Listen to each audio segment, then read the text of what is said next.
Hi everyone, welcome back to Chalk Talk with Vinnie. This is our third episode and we're very excited to have Neil Perkins here with us today. Neil is the creator of the Sydney Snooker and Billiards Facebook page, which has over 2,000 members subscribed to it, so we're very excited to have him here. And I think on behalf of some of the members within that group, he's got a list of questions to ask Vinnie. So I'll pass it over to Neil here and let's see what we come out with. Thank you. Thanks, Jason. Appreciate it. So, welcome to this Chalk Talk in obviously the home of the Snooker Pages room. Plenty of cues, plenty of action, and I'm privileged to be able to ask Vinnie a lot of questions that people have been asking. So, Vinnie, let's get into it. Let's have some fun. So, if you had to pick 4 players beside yourself to represent Australia in a World Amateur comp, who would you pick? Right. So first of all, I guess Steve Misford, we can't go past Steve. Steve's a legend in the game in Australia for both snooker and billiards, as it's turning out. Steve's a great billiards player, not known as much for his billiards, but he's pretty much a world-class billiard player, you'd have to say. So Steve at number 1. One of my favourite players going around has been for a few years is Sean Dulles. Sean's such a, I keep telling him, and he must be getting sick of hearing it, but he's, I don't know how he's not winning more. He plays the game in every aspect great. Long balls, attitude, safety, and break building. Great at break building. So Sean, so 2 more, right? Yeah. I guess James, Steve's brother James. I mean, I don't want to say Steve's brother, but no, James Misford on his own merits, being Steve's brother or not, has really, with ranking titles within Australia the last sort of 5 to 10 years, he'd be right up there. Yeah. And another player, the 4th, if he put like a month's practice, I would take him all day of the week. Joel Younger. He's such a, he still barely practices, turns up to events. The Lance panel a few weeks back, he got runner-up, and he's such just a great match player. Yeah. So I would put hard decisions. Players. Joe. What was that? 3? There's 4. There's 4 there. Me as reserve. Of course, just in case. Yeah. In regards to cloths, what grade or brand of cloths do you like playing that suits your playing style? Oh, growing up in Australia, I've if I had to choose one, obviously the pro cloth, the quickest there is. I wouldn't be too great on it at the minute. I haven't played on it for some time, but once you get used to those, the number 10 or those really super fine, super fast cloths, your action sort of changes, molds into sort of striking the cue ball on those cloths. You don't have to hit them as hard. You get the same work. I prefer those cloths. But growing up in Australia, got the standard Strawn 30, 32. I mean, when they're brand new, they play great as well. But obviously, the pro cloths, I've played some years on them, and it's hard to beat that. Yeah, makes sense. Do you have a routine on game day? Do you listen to certain music, or what do you do to relax you before major comps? Yeah, I wouldn't say I have any specific sort of routine or superstition. Yeah. Okay. Not really. I know some not just in snooker, in all sports. Some people have lucky socks or need to eat something always before. But no, the only sort of thing I do in the morning is I never eat. There you go. Yeah, no, I never eat. Just a coffee and that's about it. Just nothing really. Yeah, nothing interesting. So, as a junior, when you were coming through, you saw a lot of great players. Was there anyone that stood out that you thought could have made it professional, but just ended up not getting there? You mean in Australia? Yeah. It was hard to sort of gauge because when you were at a lesser level, and I was young. Yeah. You'd see someone knocking a 40 and you'd think like, wow, that guy, I wish I would be. And but obviously, there was, I grew up watching the likes of, Sean Barge, Stuart Lawler, Glenn and Roger in their prime, even Joe Manici. I used to I just always thought every time I went to a tournament, you'd see Joe's name and he'd be like close to making 100 break. And you'd think, and every time I just happened to walk in the room, Joe was like on 70. I'm thinking, this guy's incredible. But you know, as I got older and obviously I improved, I don't know. It was very hard. I was such a young kid, and as I got better, I realised, well, they weren't that good. I mean, yeah. So. Glad you're not name dropping. No, well, yeah, just, you know, and I think that's just quite normal, you know, because I grew up in a snooker hall and I used to see some like people like Terry Ammett, and Terry back in the day was, you know, a great player. Even like guys you wouldn't have heard of, Stefan Zolonko, they used to come and play my dad, and I remember Danny Love, the late Danny Love, you know, but Danny was a bit better than I would say Terry, but and I remember watching Terry, even Stefan would have been just like a, you know, like a lower ranked A grade player, you know, just make like the top 4 for the A grade. No, I remember when I was a kid thinking, man, Stefan's like one of the best players I've ever seen. And then like 2 years later I was beating him. So it was hard to gauge. I thought my dad was good.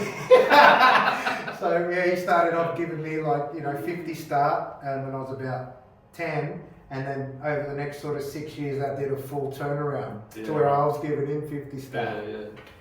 So, but no, there's been some great players over the years.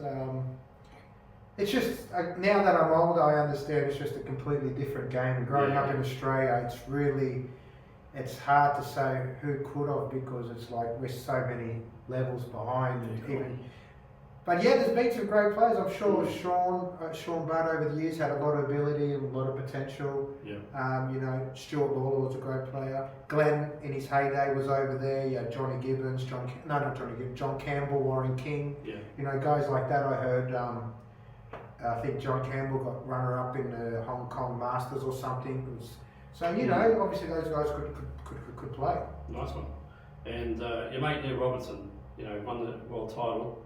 What's his chance of winning another one, do you think? It's not beyond impossible. I mean, he's done it once. He's not too old. I know he's in a bit of a bad streak. I mean, I guess they all go through it, and it's hard, you know, once you lose quite a few matches, you lose a bit of confidence, and then you lose a few deciders. He's winning he texted me the other day, and he reckons he sort of worked out something technically that he has or hasn't been doing. I think something he was doing wrong, and he said it was only minor but made a big difference. 146, not 147, maybe. No, he reckons he's back on the 147s actually. He said he actually had 6 centuries the other day in a row in practice. There you go. Only in practice, and in classical Neil Robertson bravado, he said, yeah, it should have been 7. But someone put me off when I was on 70. He's like, so he reckons there's a big season coming up for him this year. Nice one. Well, let's hope so. Yeah, let's hope so. Will anyone in the modern game surpass Ronnie O'Sullivan's stats? I kind of feel Judd Trump might do it, but do you think? On century breaks, definitely. Yeah. World titles, I think Judd's on what's Ronnie, 7? So Judd needs to win 6 more. That's not impossible. That's not beyond impossible. But you know, definitely the century breaks, and maybe even ranking titles. That could be there because you know, a lot of Ronnie's younger years, the tour structure was different. There was only like 7 or 8 ranking events per year. Yeah. Now it's something around 20, 25. Yeah. So and in terms of triple crowns, the big 3. I don't know how many Ronnie's on, but. Yeah, Judd could. Actually, even Selby's going to break 1,000 centuries. Maybe Selby might even get up there. But Judd will definitely surpass surpass Ronnie in centuries. Yeah, I think so too. He's certainly young enough. Yeah, definitely. So we saw Goldfields introduce the tour many years ago. It didn't seem to go as well as what people hoped. The ideal venue, I think, is in Sydney or Brisbane. Do you see any reason why we can't host something like that again? An Australian tournament? Yes, we can. You know, now the game's gone a lot more global. You see the interaction there with the South in Saudi. A lot of the games when Barry Hearn's come on, and especially the last few years, you had Turkey. Turkey's got a ranking event now. China's always been strong.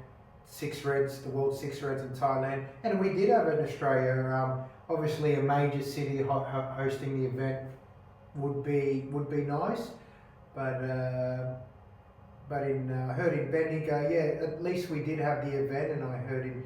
You know, the whole idea was for that tournament. I heard was to have it a ranking event in Australia, and just to get it going. And then if it did kick on, you know, they might move it to major cities. A lot more, you know, logistics there with cost and other things. So hopefully they can bring it back one day. Yeah, let's hope. It would be great for myself and the Aussie crowds. Yeah, definitely. So what do you do outside snooker? Some people want to know what do you do to relax? You have fun? You go clubbing? What do you get up to? Yeah, I actually never been much of a party sort of goer. Actually, couldn't even tell you the last time I had a drink. Yeah. Okay. I couldn't even remember. I do like doing the gym, but I injured my hand a few months back. But I don't do much actually. Well, I've been away from home a lot the last 10 years. I've been on the tour and I've been travelling, working with that, playing as well as a niece. Lived in Vegas, Philippines, Spain, most recently Portugal. I was in Portugal playing for some clubs there. That's not why I went there, but I was working in a pool club. A mate of mine and we opened up a little pool club together. Doing a little bit of coaching there. No, I just like snooker. Yeah, I don't do much. I don't even watch snooker. I don't even like any other sports. I play a little bit of pool when I'm not playing snooker. Yeah. That's so the past sort of 10 years, whilst living overseas, half of that time would have been playing pool, 9 feet American pool. Yeah. I do really enjoy that. Yeah. So. And lastly, what tip are you using? What tip? Right now is the Mark Williams anniversary tip. Yeah. It's very, very hard. Right. It's probably the hardest tip I've played with. And I always said I like a hard tip, but that's very hard. Yeah. It's not for everyone, but I do recommend a harder tip. I was converted to a harder tip only a few years ago, and I believe you just get a bit more, not consistency, just a bit more accuracy with it. Especially with the you got both. It's clearly working for you. So. I mean, I guess I could with any tip, but just with the hard tip, I would never go back to a softer tip. No, good. Well, thank you very much, Jason. Cheers, Neil. Mate, it was great having you on. Thanks for coming down. And guys, have a look. Come down. Plenty of good cues. Anyone can run through with you. Alex, Jason, Vinnie, they're all here to help you. Some great gear. Vinnie clearly loves all the gear. So get in and upgrade your stuff. Thanks, guys. Cheers. Fantastic. Great.